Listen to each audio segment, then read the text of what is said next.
We just finished reading a book all about Claude Monet, and we are going to be making a lily pad. So to start this project, you will have a small size of blue paper, and you're going to draw the leaf of the lily pad. So there's a couple of options for this. I want it to be about as big as my hand. So it could be a simple shape like a heart. So if I put my hand in there, about the size of my hand. I am using a white crayon for the video. You're going to want to use a pencil, just in case you make a mistake. Your lily pad leaf could be a teardrop shape. Again, it's the size of my hand. The example that I showed you that I finished, I actually used the toughest shape to make my lily pad. I used 4 hearts. So I started with 1 heart. I'm going to make one underneath it that's upside down. And then I'm going to fill in the sides with hearts. So when I drew that one, I really only drew the bump part of the heart. Same thing on this side. Again, put it together and it's the size of my hand. So for this video, I am going to use just that simple heart shape. And I am going to start with oil crayons, coloring the water. Now, lucky us, we are using blue paper. But I'm still going to add some color. Maybe some blue, maybe some white, maybe some purple, maybe some green. So I'm going to smear all these together to make it look like the water in the ponds of Claude Monet. I'm going to start with blue, and I'm on my messy mat, and I am using the side, and I am rubbing just a little bit to try to get some oil crayon color on my paper. It's kind of even hard to see in this video. I'm going to put some white on top. Hey, that's looking pretty cool. I'm getting a light blue. If you notice these lines in your coloring, it's just the messy mat because there's a seam right here. So I kind of just scooted it away from that. I'm going to layer maybe some green, maybe some purple. All these colors so far, I'm using the side of the crayon. I'm going to go back to blue. This time I'm kind of pushing really hard, and I'm trying to smear all those colors together. You could even use your finger for this part. So I'm going to go ahead and continue the outside and start the lily pad. So in the water, I just finished with blue, green, purple, and white, and I really kept layering them and smearing them together, and now I'm ready for the lily pad. So I am going to outline that shape with green. So when I'm outlining it, I'm pushing really hard.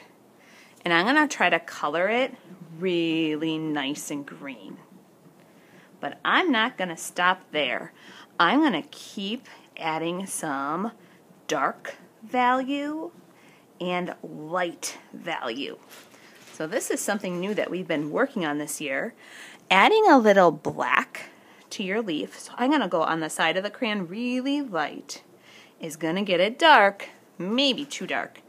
My green crayon is going to smear that all together really nice.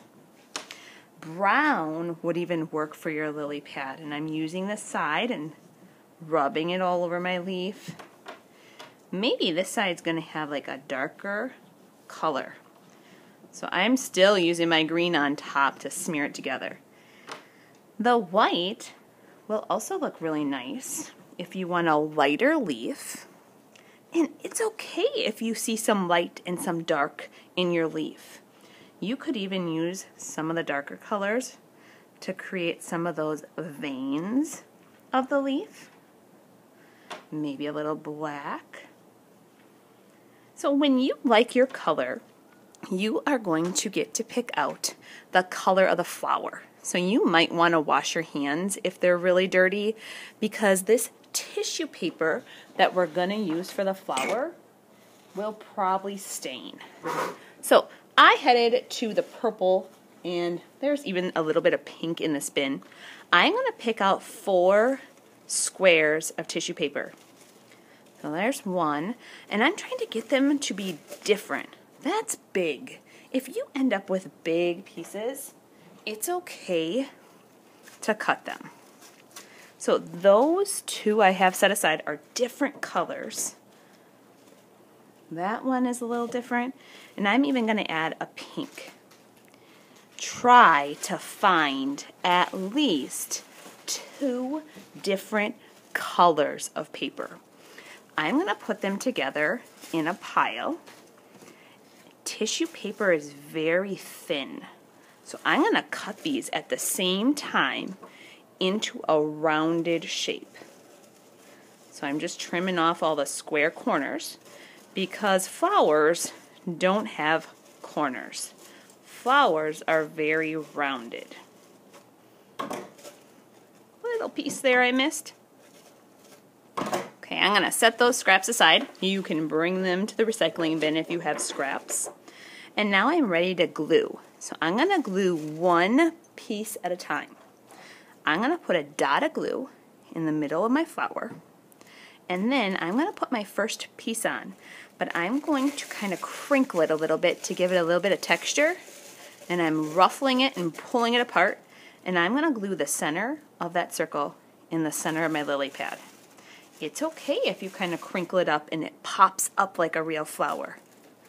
I'm going to put a dot of glue again, and I'm going to take another circle, and I'm going to crinkle it up. This time I crinkled it a little smaller, and I'm just going to push in the middle of it into that glue.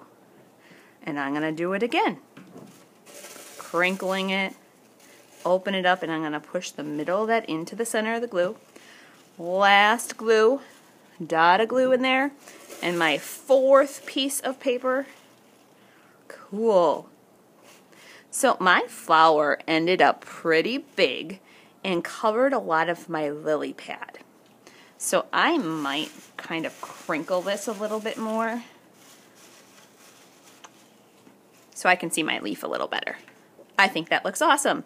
So at this point, your name tag should be on your project, and we're going to set these in the spot Mrs. Cleary is pointing to right now to dry. They won't fit in the drying rack because they're popping up. They are 3D.